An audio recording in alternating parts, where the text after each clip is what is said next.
Greetings, Quester. The Meddlesome Meeples present Tome Talk with Richard and Matt. Welcome to this episode of Tome Talk, where Richard is going to be talking to us about Hyperion by Dan Simmons. Yep, and that's not to be confused with Hyperion by Keats, which is quite heavily referenced in this. Right. So it's not just that it's got the same title. So Hyperion refers to a planet, and it's one that's right outside of the galactic civilization. So if you imagine like Tatooine, that kind of a place. So in this universe that Dan Simmons has created, it's incredibly in depth, and he's obviously put a lot of thought into like how the government works and everything there. They have got what they call a world web, and that is mostly controlled by these things called forecasters, which, I mean, we're going to be talking about Stargates a bit later. They're a little bit like that, but not quite. So we're going with a theme. Yeah, we are kind of. But with the planet Hyperion, that's not connected to this world web. If you want to get there, you have to go on a ship that uses a hawking drive. And hawking drive? Yeah, that's what they call it. And you incur... In honour of the man? Yeah. Well, there's already hawking radiation, isn't there? That hasn't really been proved yet, so I don't know how this hawking drive would work, but you incur a time debt when you go. You have to go into stasis, so you have to basically spend months getting to Hyperion. And this book is about 7 people who are making the journey to Hyperion to go on a pilgrimage. And it's a pilgrimage to these things called the Time Tombs, which have recently started to open on Hyperion. And there is a creature that comes from the Time Tombs called the Shrike, and that has been there for hundreds of years. It's horrible. It is basically, I can't remember how tall they said it was. It might be like 3 meters tall, and it looks like a metal person with 4 arms and spikes all over it. And like a lot of the time, monsters tend to, I think, have some kind of biological traits that are quite scary. The Shrike seems to be based on physics. Okay. It has like some kind of powers over time. And I thought when I was reading it and really seeing the kind of things the Shrike could do, I was imagining it being in one of our games, like our cooperative ones. And I just thought, well, if the Shrike was one of the miniatures that we had, we'd like set up all the game only to find out that it killed us all before we even took the box off the shelf, because that is the kind of thing you're dealing with this thing. Basically, it has infinite time to be able to do things because it can have control over time, and like I say, it is mysterious. They don't know where this Shrike has come from, and the people are actually going on a pilgrimage to the Time Tombs to ask the Shrike for something. And that might seem really weird, and it is. So basically it's like a deadly killer that's giving out free advice and gifts. Yeah, this is the thing. So these it's people evil Santa. You brought a book about evil Santa. Yeah, he is kind of evil Santa. Yeah. Sorry, kids. But he is incredibly evil. Now, the idea is, because there is this Church of the Shrike, there's lots of themes of religion in this book, which I'm kind of going to get to when I go into the characters in a little bit more detail. But basically, these people have been allowed to go on this pilgrimage by the Church of the Shrike, which has like cathedrals on all the planets in the web. Because ever since humanity has kind of spread out to the stars, and they have all these different colonies and different worlds, as soon as they found the Shrike and the Time Tombs, then a religion did form around it. And that was like 400 years ago. So it's very well established. It's interesting that I thought that an advanced society would still look to religion.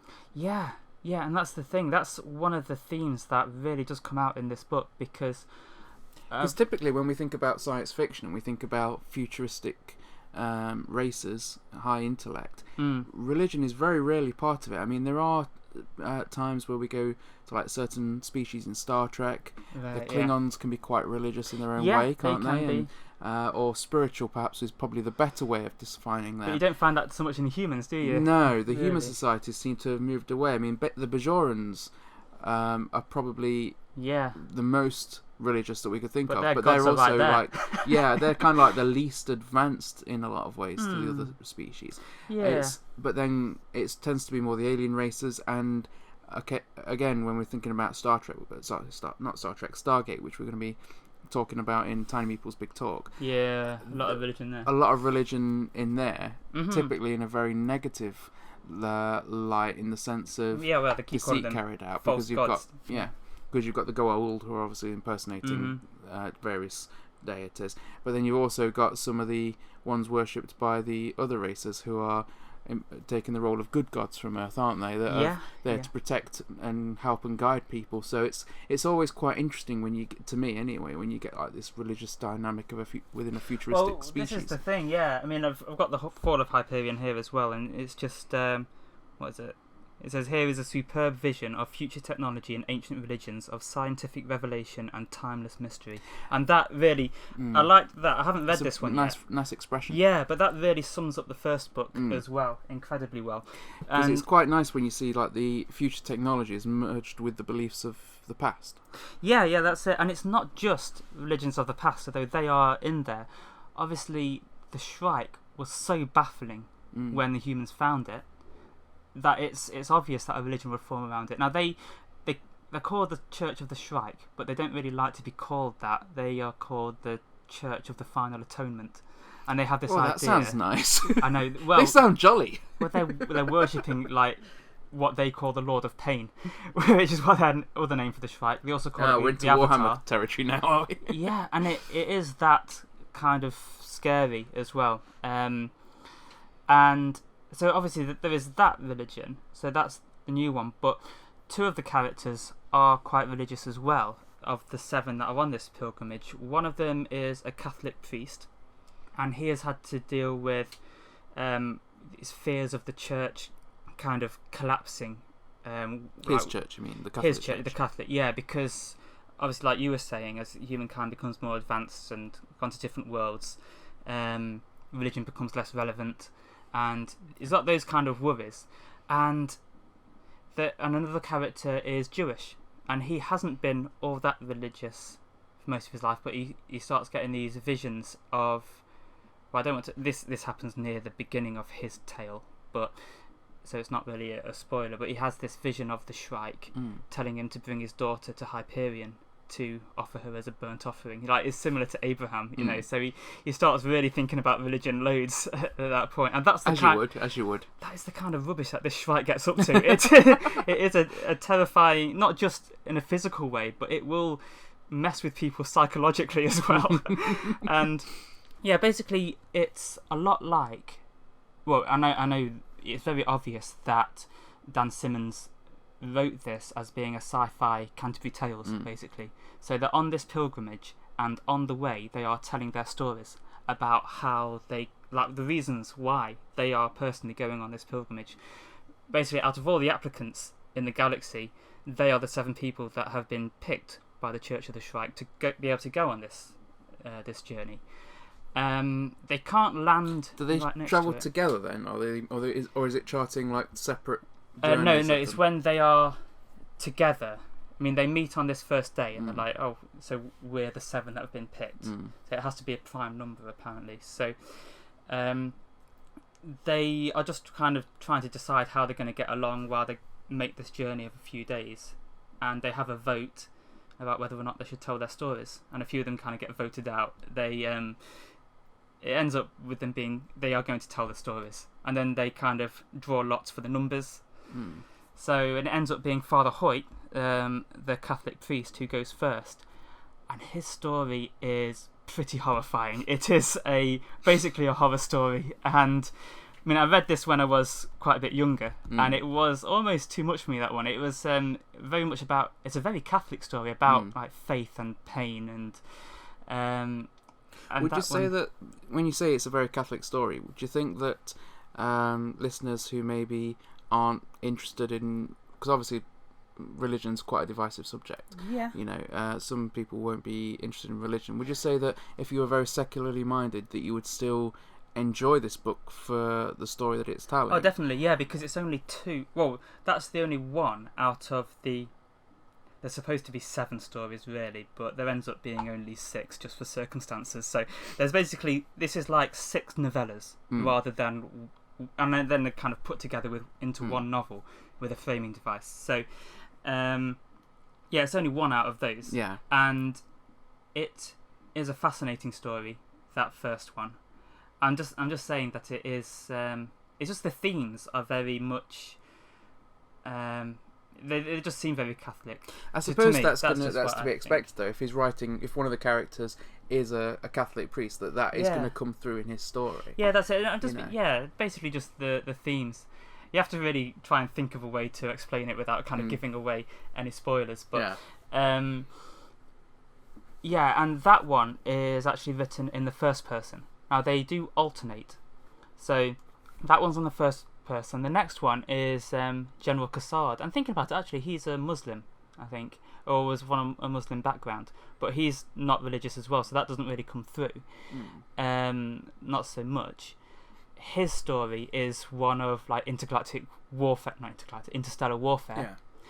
and his one is told in the third person, and I think that works really well because his one's like more like an action adventure.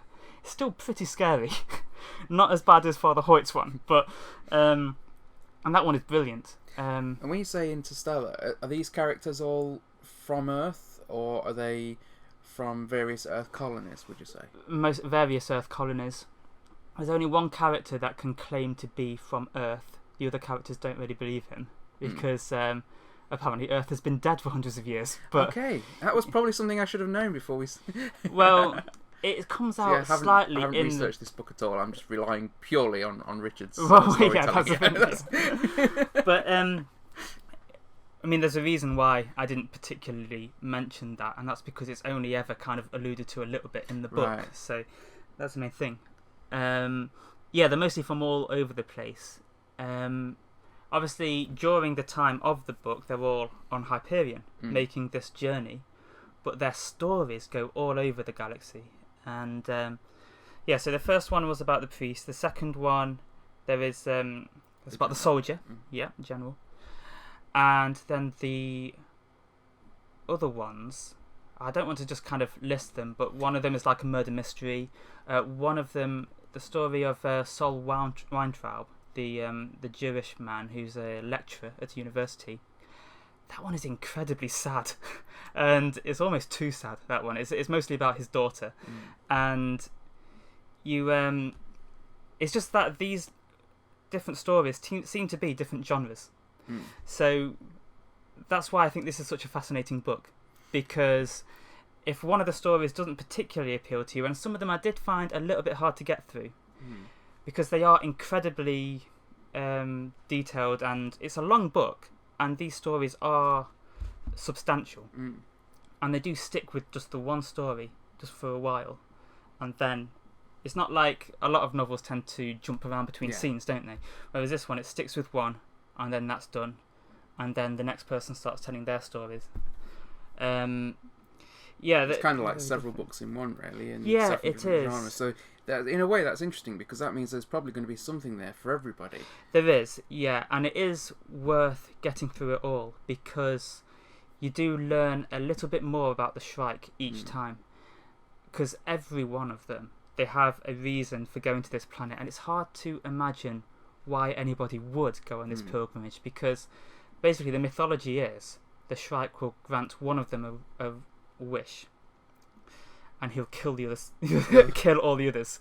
Okay. And he has apparently this metal tree that he spikes people on, and the time tombs are travelling backwards through time.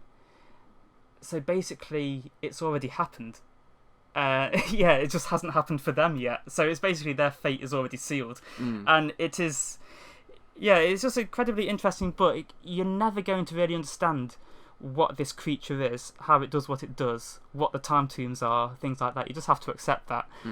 But through the stories, you do learn a little bit more about the universe that they are all in and the characters they are. I was surprised, actually, that the poet's tale, I thought that was the most interesting one. That was like an odyssey. Like, he led such a long life, partly because he spent so long travelling around in stasis, so he like saw hundreds of years of history. Because when he thaws out, loads of things have changed. But he lived an incredibly diverse life. I mean, sometimes he just was completely sold out, and he was just writing these trashy novels, and he had this really amazing house that had loads of farcasters. So he had like this 38-room house, and each room was on a different planet, and it was basically you could go between portals to the different rooms. I thought that was an amazing idea. I love the idea of that. I am looking forward to reading The Fall of Hyperion, which I have here. I think this picture on the front might be the Shrike. There was a very spiky head on there, and the way this one went, it was mostly the pilgrimage, and I'll just be interested to see where this picks up. I think there is a third one that might be called Endymion, still heavily Keats influence. So on the planet Hyperion, the main city there is called Keats because there was a colony of artists that all went there, and it's there's so much to talk about this book, but mostly just as an overview, it's told in several different voices because it's from several different characters' points of view. It's about a very comprehensible and well thought out galactic system and galactic government. And the characters are interesting and very diverse. They don't get on with each other very well, like on their pilgrimage, which is only to be expected. Well, they know that the others are all going to die, possibly. They're hoping to be the one that survives and everyone else dies. So yeah, that's it. That's not going to make for good relationships, is it? Yeah, not really. With it being told in so many different voices, I think he's done a real good job of making the characters a bit more three-dimensional, because it's not just that there's mainly one main character and then the other characters are kind of seen through that person's eyes. So it's going to kind of make you care about all these characters. And and it is amazing once you've read the tale of a few of them, when it gets to kind of between tales later on, and you hear that character kind of make a comment about somebody else's tale and stuff, you feel like you really know that character really well, and it's interesting to see how they react to each one. Like they thought their tale was harrowing, and then they hear the tale of another person, and they like come out in sympathy to them because of what's been done to them as well. So yeah, I think this is an incredibly interesting book, just for many different reasons, which I hope I've managed to explain all of them. I'm going to be interested to read The Fall of Hyperion. Obviously, that is also an epic, it seems. I mean, that one looks very thick. Like I say, I think there's Endymion as well, so we're looking forward to going through that. But I think next I'll probably read something a little bit lighter. Well, you've gone through quite a lot of dystopian novels and a lot of tragic novels lately. Yeah. I think I express this on behalf of myself and, of course, all of our viewers and listeners. We are worried about you. So okay. I've been getting emails. Well, it's difficult to... Yeah. Is Richard okay? Yeah. That's what people want to know. Is Richard okay? Well, the thing is, it's nice to know that we don't have to live in these worlds. Yeah. And it makes you appreciate what you have a bit more. My next one, I'm not sure if it's dystopian or not. It's I've got one by Philip K. Dick, which I haven't read before. I've read his Do Androids Dream of Electric Sheep, which obviously is Blade Runner. But I haven't read this particular one, which is called Counterclock World. Yep. And I thought that just seemed like an interesting idea. I think it's about different realities. So, that's very much like the Ursula Le Guin one that I read before and I really enjoyed. Lathe of Heaven. Yeah, Lathe of Heaven. That wasn't too dystopian. I mean, that was about dreams and things. So, yeah, hopefully not quite as depressing next time. But, it's just... A lot of these stories are going to sound like that. I mean, your one about the Aztec Empire as well. I mean, that's not exactly optimistic. I think so. Yeah, I can see where you're coming from. Interesting stories generally are set in pretty terrible universe. I mean, look at Star Wars with the Empire and things like that. True. So there we are. So I'll be talking about a book on our next episode of Tome Talk. Do you know what it is yet? I don't know what it is yet. And then Richard will be back with his dick book. Why do you have to do it? Yeah, I'll be back talking about Counterclock World in a month. By Philip Dick. By Philip K. Dick. Yeah. What does the K stand for? I don't know. It's always just been a middle initial. A lot of sci-fi writers will have a middle initial. I just think it's interesting that Ian Banks, when he writes sci-fi, has to have an M in the middle of his name. Ian M. And the rest of the time he doesn't. So yeah. Richard approves. What about you? Farewell, Quester. To find out about other productions by the Meddlesome Meeples, then check out our channel or rendezvous with us at meddlesomemeeples.com. Until next time, Quester, farewell and keep thine axe sharp.